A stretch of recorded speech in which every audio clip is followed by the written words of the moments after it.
I have an incredibly short attention span. What was I talking about? My short attention span can often lead to difficulty in video games because I lose interest faster than my college debt gains interest. I made myself sad.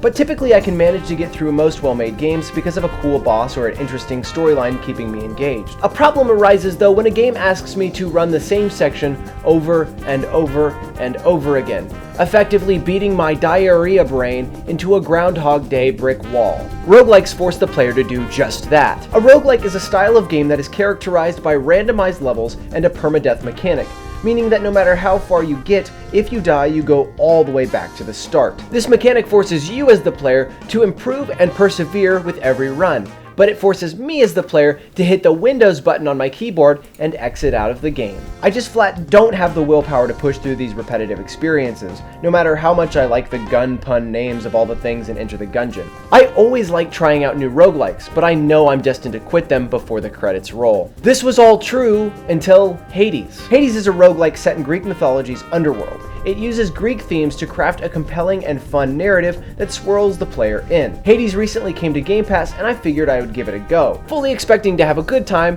until I got frustrated, and then I would take it to the same farm that my parents took my dog to so that it could be free. Quickly, I came face to face with the main draw of Hades, which is its fully voiced dialogue that persists between you, Zagreus, the son of Hades, and the denizens of the underworld, as well as the messages from the gods of Olympus.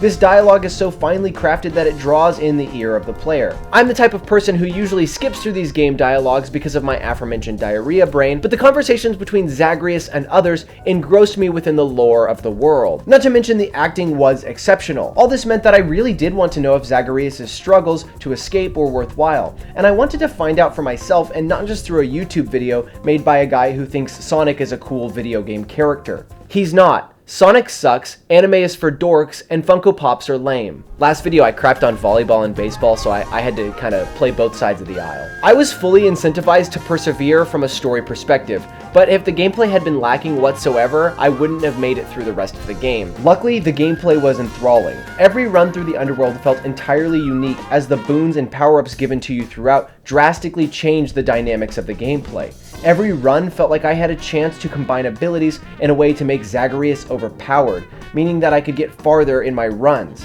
beating new bosses and exploring new areas, and also finding more of this drink stuff to give to the big dog, because what the dog doing? He's drinking alcohol. Alcohol dog. All this was bolstered by fun combat that dynamically changed as my builds did. All of this was made even more worthwhile, seeing as how I could make permanent changes to Zagreus in his mirror using a material I found throughout the game world. It wasn't just mirror changes though, as the wealth of customization to Zagreus kept me thirsty to play more and more.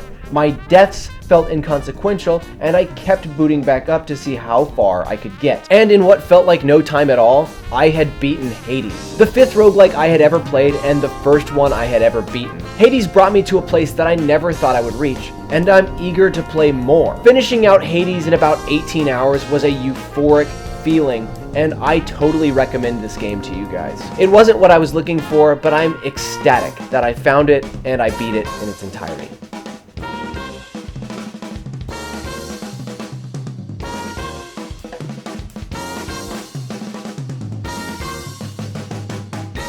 Welcome to the end credits scene, where I say 3 types of nuts.